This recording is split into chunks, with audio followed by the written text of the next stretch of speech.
So here's why, if you haven't bought the M1 Mac Mini yet, why I personally would think about holding off on it, because the M1X might be coming sooner than you guys actually think. So it's been about 2 months now since I caught the M1 Mac Mini. Wow, low pro, fresh in the aisles, 16 to 8 gigabytes. Tell me what's your style. I'm here to tell you if it's good. If it's not, then it's not worthwhile. Let's see, hold up, performance is great. Apple chips stand up right now. Let's go, let's go. No overheating, got grace the jigs up. Best desktop, I own the glow up. Let's get into this video and complete our 2-month doc order routine checkup. I'm back with these bars, shining through the shadows. Hit that like button and subscribe right now while I spit bar loud to your stereo. So the problem that I actually have with the M1 Mac Mini that I own is the lack of ports on the back. Now, right now, you get one Ethernet port, which is pretty much all you guys are gonna need, but then I'm actually left with only 2 Thunderbolt 3 ports and 1 HDMI port, and then only 2 USB-A ports and a headphone jack. Now, I ain't gonna lie to you guys, I actually enjoy having the headphone jack because I actually use it to connect the 2 speakers that you guys are seeing here right behind me. So let's go ahead and break down these ports and what I personally do not like about them that I think that the M1X is actually going to offer us. So right now you guys can connect the M1 Mac Mini to dual monitors, as you guys can see behind me, but you have to use, in particular order, 1 Thunderbolt 3 port to a monitor and then the other one to an HDMI port, which I wish they would actually be able to actually use both Thunderbolt 3 ports to connect up to both of my monitors, but instead you will have a difference in quality on the screens that you guys see here behind me, because one is actually going to be HDMI and that's going to look a certain way, and then the other one's going to be Thunderbolt 3 and that one's going to look a certain way. So I feel a resolution that Apple will be giving us on the upcoming M1X Mac Mini will be 4 Thunderbolt 3 ports, with 2 of them actually allowing us to be able to connect up to dual monitors, and still giving us that 1 HDMI port as well to be able to connect up to a 3rd monitor, but we're gonna talk about that later in this video. Now, I also think they could possibly be removing the headphone jack on the M1X Mac Mini, which would be kind of a bummer, I'm not gonna lie to you guys, but I would actually understand the move, because I can see that Apple is really making a push for them to just go all Bluetooth only with things like the AirPods and AirPods Pro, as well as the latest AirPods Max as well. Now, I've actually used my AirPods Pro as well as the AirPods Max with my current M1 Mac Mini, and it's good. Even though when you guys have a bunch of Apple products in one setting, then it does get a little bit confused on which product it actually be connecting to. Kind of annoying, but it is a thing. And last, real quick, before we actually get into the M1X a little bit more, is I think that Apple's actually going to give us 3 USB-A ports instead of the 2 that we currently get. And to me, with all of these ports possibly coming to the M1X, this alone will make me want to actually upgrade my current machine or wait to buy the M1X Mac Mini instead of the current M1 Mac Mini. But these other 3 things will also make it worth taking a closer look at of the M1X Mac Mini. So let's talk about those. Number 1, the processing core, the CPU. So the current CPU on the M1 has only 8 cores, which for those that don't know, that pretty much means that it can only handle 8 tasks at a time, which is good, don't get me wrong, but the M1X is rumored to have 12 cores, which means what? It will be able to handle 12 tasks at a time. See, you guys learning something here on this channel. I'm teaching out here and basically making the machine way more efficient than the current M1 Mac Mini. No cap. Go ahead and hit that like button and subscribe right now. Also, comment down below if you felt like you just learned something right there. Be honest with me. Now, number 2, the M1X Graphics. So the current GPU on the M1 has only 8 cores, just like the CPU that I just told you guys about. Well, this is where the M1X Mac Mini becomes a game changer. It is rumored to offer 16 cores of GPU. So what does that actually mean? Well, the GPU deals with graphics that the machine is actually able to compute. Now, there are several things your computer processes that is fed into the GPU. So the more cores that you guys have on your GPU, you will have higher graphics, or your machine will be able to handle as well as process higher graphics on your machine. See?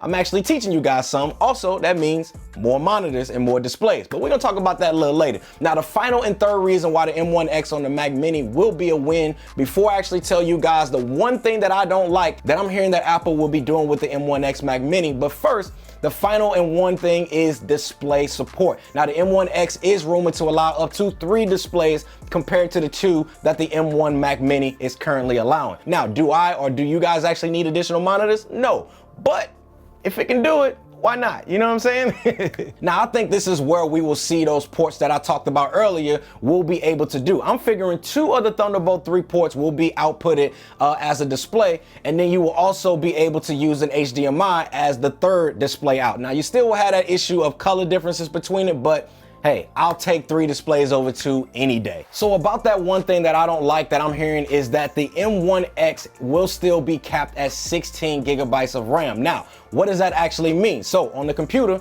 RAM stands for random access memory. Basically, this is how much your computer can actually store that your computer is actively using so that it can access it quickly when it needs to. Think of it like with your brain, short-term memory, and being able to get the information it needs in that short moment. Now, I will be the first one to tell you guys that 16 gigabytes of RAM on a machine, this optimized, is way more than enough to be able to handle what you do. Now, I'm actually able to do everything I need with just 8 gigabytes of RAM on the M1 Mac Mini behind me. But I'm the type of person that I never want to be doing something or a task and possibly run out of memory on my machine. So I was actually hoping that Apple would give us a 32 gigabyte RAM option, but it's not looking like that's going to be a thing. But who knows? There's still a possibility, but it looks like Apple is just capping it and will not let us go beyond 16 gigabytes of RAM. So here's what I recommend for you all out there based on your current situation. So let's go ahead and start with the person that's like me, and you guys already bought the M1 Mac Mini and you're trying to decide if you would need to upgrade or not. Now, I'll be the first to actually let you guys know that if you are a current M1 Mac Mini owner and you're able to handle all of the tasks and everything that you're throwing at it, then I would say you don't really need to upgrade. There's no need to spend the money if you don't need to. Now, will the M1X Mac Mini be more powerful? Yeah, of course it will be, but that doesn't necessarily mean that your current machine is just automatically just not worth it anymore or it's not good at all. So I would say keep what you guys already have until you actually outgrow that machine and you require more processing power and different things like that. Now, if you're somebody who don't have anything and you're wanting a desktop machine, you're thinking about jumping from PC to over into the Apple world, then I would say hold off and wait for the M1X Mac Mini to actually come out, because I think at the price point being somewhere around 800 some or 900 to $1,000, you're going to be gaining way more power and more ports to be able to expand for a longer lifespan of your machine. Now, I've actually had the M1 Mac Mini that you guys see here behind me for about 2 months now. So let me go ahead and tell you guys how that experience has been, and that video starts right now. So y'all see the title of this video, I was wrong. So let's go ahead and jump right into it. No waiting, none of that, man. The M1 Mac Mini, after having it now for about 2 months since its first day of release, is absolute fire. But first thing, before we actually get into all of that, I want you guys right now, this is what I want you guys to do.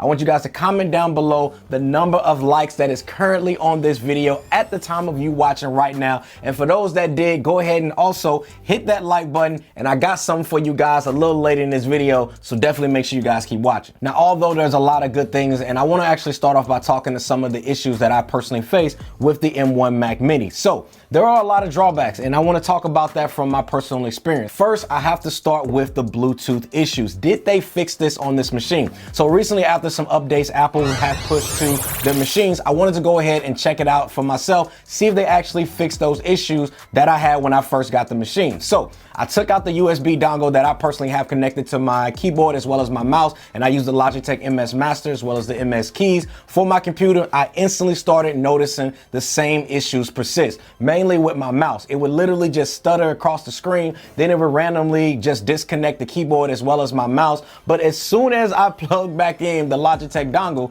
it worked no problem. Now, Apple did release a statement saying that they are aware of the Bluetooth issues that they currently have on their machines and that they are working for a fix that will get pushed sooner than later. But I'm actually hoping that this is a software issue and not necessarily a hardware issue, because that would just be no bueno. The next drawback I have with this machine, and honestly, to be honest, it's not that big of a deal, but it is an issue that I wanted to bring up nonetheless. Now, in the past, with the Mac Minis, you did have the option to be able to literally go into the back of these machines and just really upgrade the RAM. That way, you could do it yourself, and it was literally a whole lot cheaper to go that route than to purchase it through Apple. But in this version here of the Mac Mini, they pretty much just took that completely out of the user's hand, and you're not able to do that with this machine. Now, the only reason that that I'm bringing this up, y'all, is because Apple only offers a 8GB RAM option as well as a 16GB RAM option. So when you guys are making a purchase, you really need to understand that decision at the time of purchase, because you will not be able to upgrade later on your own like we were able to do in the past on these machines. So I'll say what I actually said in those videos, and if you can check those out down in the description below. If you have the budget to go ahead and buy higher RAM options, then definitely make sure you guys do that, because it is better for longevity.